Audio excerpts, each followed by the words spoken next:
It's 1876. The United States is expanding westward, and to crush the growing resistance led by Lakota chief Sitting Bull, the government sends its golden boy, General George Custer. A Civil War hero known for his bravery and showmanship, Custer now marches into Montana, eager for another taste of glory. As he and his men crest a ridge, expecting a small enemy force, a shocking sight unfolds before them, a massive Native American war camp stretching across the valley, one of the largest ever assembled. But Custer doesn't hesitate. He lifts his hat, smiles, and shouts to his men, "Hurrah, boys! We've got them!" He doesn't realize that reinforcements won't arrive. And within just 1 hour, every single one of his soldiers will be dead. Custer's name would not go down in history for heroism, but for leading one of the greatest military disasters in American history. How did it all go so catastrophically wrong? This is the unbelievable story of Custer's last stand. George Custer was born the son of a farmer in Ohio, but from a young age, he burned with ambition. He wanted more than a simple life. He wanted glory and a permanent place in history. Sharp, proud, and daring, he entered West Point in 1857, where he quickly made a name for himself, not for discipline, but for misconduct. He was written up an astonishing 726 times, the most of any cadet before him. Yet despite his reckless behavior, instructors and classmates recognized something undeniable. This troublemaker had the makings of a brilliant soldier. When the Civil War broke out, Custer finally got the stage he craved. He proved himself on the battlefield, earning victories and leading charges with fearless energy. He never sent men into danger without going alongside them, and this earned him fierce loyalty from his troops. So impressive was his performance that by age 23, he had become one of the youngest generals in American history. The press dubbed him the Boy General, and with his long flowing golden hair and flamboyant style, George Custer became a household name, the poster child of wartime bravery. On July 3, 1863, during the pivotal Battle of Gettysburg, Custer and his men played a decisive role in holding the Union line. Dressed in full officer's regalia, Custer led a dramatic charge into the heart of Confederate forces at a critical moment, helping shift the tide of battle in favor of the North. His courage and leadership became legendary. He continued to distinguish himself until the final days of the Civil War, earning deep admiration from his peers. When General Robert E. Lee surrendered, the table used to sign the surrender was later given to Custer's wife with a note that read, "No man has done more to secure this surrender than your husband." Custer had not only survived the war, he had emerged from it as one of its most celebrated heroes. After the Civil War, Custer was assigned to lead the 7th Cavalry in the West, tasked with controlling the Plains Indians. But for a man addicted to glory, this felt like exile. There were no grand battles here, no sweeping victories to immortalize his name, just grueling patrols and skirmishes on the frontier. Custer resented the assignment, seeing it as a step down from the heroic stature he had built during the war.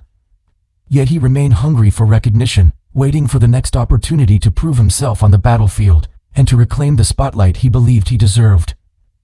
As the United States pushed westward, it set its sights on the Black Hills, land sacred to the Sioux. In 1868, the U.S. signed the Fort Laramie Treaty with the Sioux, granting them full rights to the region, but only if they ceased attacks on settlers and confined themselves to reservations. On paper, it was a deal, but in reality, the U.S. government had no intention of honoring it. The Black Hills were too valuable, and officials quietly expected that settler encroachment would provoke the Sioux into breaking the treaty first. Most Sioux leaders, unaware of the deception, accepted the terms. One man who refused was Sitting Bull. A leader of the Lakota Sioux, he believed that no treaty would stop the U.S. from taking their lands. To him, resistance wasn't just a choice, it was the only way to preserve his people's future. Sitting Bull was everything Custer was not. Where Custer was impulsive and theatrical, Sitting Bull was thoughtful, calm, and deeply spiritual. His name came from his tendency to sit quietly and think before acting. But he wasn't just a war chief, he was a holy man, said to have visions from the Great Spirit that guided him in times of conflict. Convinced that the Americans would never stop until all native lands were taken, Sitting Bull chose to resist with everything he had. He rallied not only his fellow Lakota, but also the Cheyenne and smaller tribes into a powerful coalition of nomadic warriors. Alongside his trusted lieutenant, Gall, Sitting Bull launched raids on U.S. settlements and rival tribes alike. His movement grew steadily in strength and purpose. As the attacks escalated in the wake of the broken treaty, the U.S. government knew it needed someone bold enough to take on Sitting Bull, and that man, once again, was George Custer. In October 1868, Custer and the 7th Cavalry were dispatched to strike while the native tribes were at their most vulnerable, just before winter. Following a trail in Oklahoma, Custer located a Cheyenne village and, at dawn on November 27, launched a surprise attack. His men cut down everyone in their path. Some were warriors, but most were women and children. Custer saw it as a great triumph. His second-in-command, Major Joel Elliott, took 20 men to chase fleeing Cheyenne, while Custer stayed behind to secure the camp. Over 100 Cheyenne were killed. But the cost of Custer's ambition was steep. The village he attacked belonged to a chief friendly to the U.S., undermining all future peace efforts. Worse still, it was only one of many villages nearby, and word of the massacre spread fast. Fearing retaliation, Custer retreated, without waiting for Major Elliott to return. Weeks later, Elliott and all his men were found dead. Many in the 7th Cavalry blamed Custer for abandoning them. One officer, Captain Frederick Benteen, openly accused him in a letter that was leaked to the press. Though Benteen remained under Custer's command, the rift between them would never heal. Despite the fallout from the Washita campaign, Custer's reputation recovered. He was rebranded as a hero of the American West, and over the following years continued leading the 7th Cavalry in skirmishes against native tribes. In 1873, he was stationed permanently at Fort Abraham Lincoln in the Dakota Territory, strategically placed to counter Sitting Bull's growing resistance. New figures entered his life: Major Marcus Reno, a moody man with a drinking problem, and Captain Benteen, his longtime rival. Both found Custer arrogant and insufferable. But Custer surrounded himself with loyal allies: his brothers Tom and Boston, his brother-in-law Lieutenant James Calhoun, and even his wife, who moved to the fort with him. His most unlikely companion, however, was a native scout named Bloody Knife, a half-Sioux, half-Ricro warrior assigned to Custer's command. The two became close. But Bloody Knife had personal reasons for joining the fight. He despised Sitting Bull, who had mistreated him in the past, and he especially loathed Gall, Sitting Bull's right-hand man, who had bullied him as a child and later killed members of his family in raids. What had started as rivalry had become blood feud. In 1874, Custer was chosen to lead an expedition into the Black Hills, officially to locate a site for a military fort. But in truth, the mission had another goal: to find gold. The U.S. government wanted to spark a rush of settlers into Sioux territory and use that as a pretext to seize it. The expedition was more a spectacle than a military campaign. Custer encountered no resistance and spent most of his time hunting with his brothers and Bloody Knife. He was accompanied by photographers and journalists, who eagerly documented the adventure and proclaimed the successful discovery of gold. The reports ignited a gold rush. By the end of 1875, more than 15,000 white settlers had flooded into the Black Hills. Officially, these settlers were independent, so the U.S. government claimed it wasn't violating the Fort Laramie Treaty. Unofficially, President Ulysses S. Grant fully supported the incursion. He was simply waiting for Sitting Bull and the Lakota to retaliate. Any sign of violence would give Washington the excuse it needed to take the Black Hills by force. By September 1875, the U.S. made one final offer to buy the Black Hills from the Sioux. As Sitting Bull had predicted, the Americans would never stop coming for their land. The Sioux refused, and the government responded with a brutal ultimatum: any Lakota or Cheyenne who didn't report to a reservation by January 1876 would be considered hostile. The catch: the order was issued in November, deep into winter, making it nearly impossible for tribes to comply without risking death from exposure. It was a deliberate setup. In May 1876, the Army launched a major campaign to confront the so-called hostile tribes. General Alfred Terry, a supporter of Custer, was placed in charge. Intelligence suggested Sitting Bull's forces were camped near the Yellowstone River, where several tributaries, the Powder, Tongue, Rosebud, and Bighorn, converged. The Army devised a three-pronged trap. Terry and Custer would approach from the east, General Gibbon from the west, and General Crook from the south. The goal was to encircle the native force and leave them no escape. But while the plan was precise, Custer didn't take it seriously. He treated the campaign like a grand adventure, going on hunting trips with his brothers while ignoring orders. Reno and Benteen were frustrated with his antics. When Terry sent Reno ahead on a reconnaissance mission, Reno returned with signs of Sitting Bull's presence, only for Custer to mock him as a coward. With Sitting Bull close and time running short, Terry split the army. He and Gibbon would move north along the Bighorn. Custer would go south and follow Sitting Bull's trail. If he found the enemy, he was to wait for the others. But trusting Custer to wait was like asking a starving dog to leave meat untouched. As he rode off, someone shouted, "Custer, don't be greedy. Leave some for us." Custer smirked and replied, "No, I will not." The army's plan might have worked, except Sitting Bull and his followers were exactly where they were expected to be, and they were ready. After President Grant's ultimatum, Sitting Bull had called on warriors from across the plains. By early summer, around 8,000 people had gathered under his leadership. Gall remained his trusted lieutenant, but a new figure emerged as a fearsome force, Crazy Horse. A young and fearless leader from a different Lakota band, Crazy Horse claimed to have visions that gave him strength in battle. On June 17, 1876, scouts spotted General Crook's column camped along the Rosebud River. Crazy Horse saw an opportunity and led 1,500 Lakota and Cheyenne warriors in a bold and unexpected attack. Traditionally, Native forces needed numerical superiority to win open battles, but Crazy Horse defied convention. He directed his men to constantly shift positions, circling Crook's troops from all directions, never giving them a clear target. The chaotic assault nearly overwhelmed the Americans. Only the intervention of Crook's Crow and Shoshone scouts saved him from complete disaster. 30 U.S. soldiers were killed, and Crook was badly shaken. He quickly withdrew, but critically, he failed to inform Custer or Terry of the defeat. While Crook was licking his wounds, the rest of the army still believed the trap was intact, and Custer was about to march straight into the teeth of Sitting Bull's army, unaware that one side of the noose had already snapped. With Crook out of the fight and American forces closing in from other directions, Sitting Bull led his people to a new campsite along the Little Bighorn River, a place they called the Valley of the Greasy Grass. Nearly 8,000 Lakota and Cheyenne now gathered there, setting up camp beneath the hills and preparing for what could be their final stand as free people. As they held their traditional sun dance ceremony, Sitting Bull sought guidance through a vision. What he saw was ominous, soldiers falling from the sky into the Indian camp, tumbling like leaves in the wind. He interpreted it as a sign from the Great Spirit, victory was coming. The vision spread quickly, lifting morale and convincing the warriors that this was their moment. They were not going to run. If the U.S. Army came, they would fight, and this time, they would be ready. Custer and his men had been following Sitting Bull's trail across the Rosebud River and into the hills near the Little Bighorn, still unaware of Crook's defeat just days earlier. Bloody Knife and the scouts warned him. The trail indicated a force much larger than expected, likely thousands, but Custer was undeterred.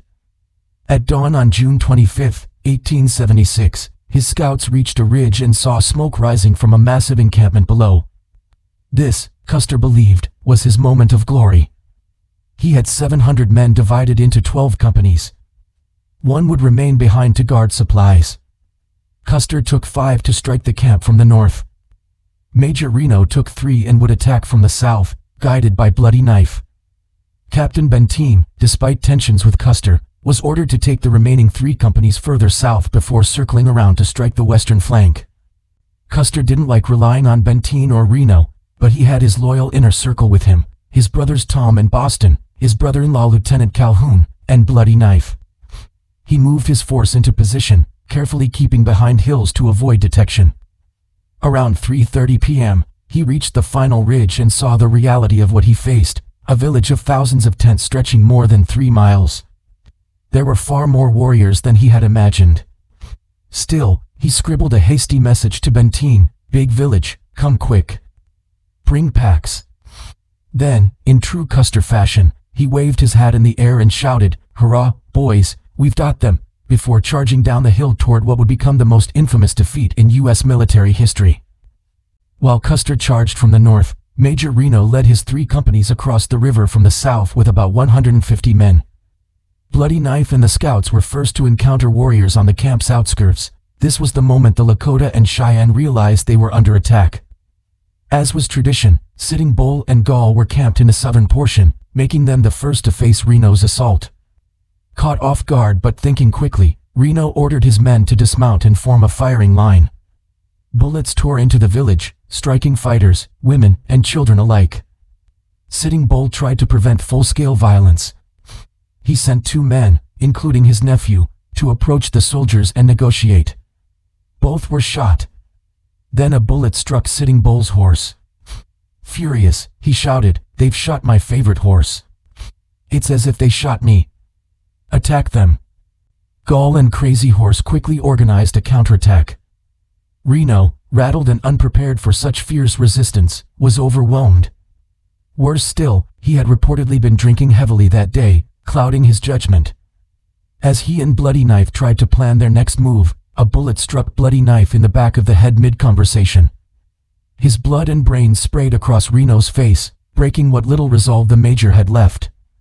In shock, Reno ordered a chaotic retreat. "Any of you wish to make your escape, follow me." His men fled in panic, abandoning horses and weapons as they scrambled back across the river. On the opposite bank, warriors simply picked them off as they climbed the steep bluffs. It was a rout. Reno's assault had collapsed before it ever truly began. As the sounds of battle echoed across the hills, Captain Benteen, positioned to the south, heard the gunfire and turned back to investigate. From a ridge, he spotted Reno's shattered force scrambling up the bluff. Reno, bloodied and dazed, rushed to Benteen and pleaded, "For God's sake, hold your command and help me. I've lost half my men." Benteen stared at him, stunned. "Where is Custer?" he asked. Reno had no answer. Benteen shook his head and muttered bitterly, "It's another Major Elliott affair, a painful reminder of the time Custer had abandoned his second-in-command during the Washita campaign." In Benteen's mind, Custer had done it again, raced ahead for glory and left them to die. Gunfire still roared in the distance, the direction Custer had gone. Then a message arrived, scrawled in haste by Custer himself, "Big village, come quick. Bring packs." It was a desperate order for support. Benteen, however, ignored it. Whether out of resentment, caution, or disbelief, he made no move. Instead, he and Reno sat on the ridge for 2 agonizing hours, listening to the battle rage, and then go silent. When one of Benteen's furious captains finally rode out to investigate what had happened to Custer, what he found was more horrific than anyone could have imagined. No one knows exactly what happened in those final moments, but the aftermath paints a brutal picture. After sending his message to Benteen, Custer likely assembled his men atop a rise later named Calhoun Hill to assess the situation.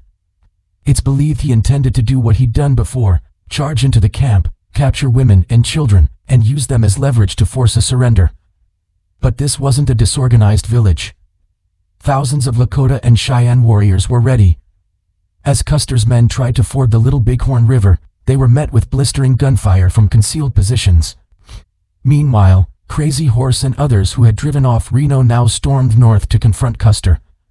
Realizing the sheer scale of the enemy, Custer ordered a retreat back up the ridge. Lieutenant Calhoun and his men dug in atop one hill, now bearing his name. Custer, his brothers, and the rest fell back to what is now called Last Stand Hill.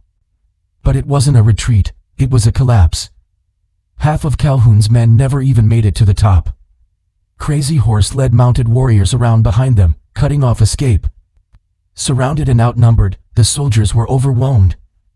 The fight became a massacre. Bullets and arrows rained from every side, and even some warriors were accidentally killed in the chaos. In the end, none of Custer's men survived. No one saw exactly who died last, but Sitting Bull later recounted what his warriors had told him. On that final hill, Custer stood like a lone stalk of corn, with all the years fallen around him. His legendary last stand wasn't just the end of a battle, it was the end of his myth. As the gunfire fell silent, Benteen and Reno dug in with their remaining 400 men on what would later be called Reno Hill. Through the night of June 25th, they held their position, surrounded and under fire, waiting for help that might never come. Only at sunset the next day did scouts spot the approaching columns of General Terry and General Gibbon. Upon arrival, Terry asked the same haunting question Benteen had posed earlier, "Where is Custer?" What they found chilled them, more than 200 bodies from 5 companies of the 7th Cavalry, lying exactly where they had fallen. Some were scalped, some mutilated. One private called Benteen over to inspect the corpse with 2 bullet wounds, one in the chest, one in the head. "My God," Benteen whispered, "it's him." Word of the disaster reached Fort Abraham Lincoln on July 6th. Just days earlier, America had celebrated its centennial, 100 years of independence, progress, and pride. General Custer had been a symbol of that triumph, a gallant warrior out civilizing the frontier. His death seemed impossible. To the American public, it was unthinkable that native warriors could defeat someone like Custer and 268 soldiers in open battle. Some blamed his recklessness. He had always chased glory at any cost. Others turned their fury on Benteen and Reno, accusing them of cowardice and betrayal. But few credited Sitting Bull, Crazy Horse, or the Lakota and Cheyenne, who had pulled off not 1 but 2 stunning victories in the same month. America had sent its best, and lost. But for Sitting Bull, the victory wasn't an end.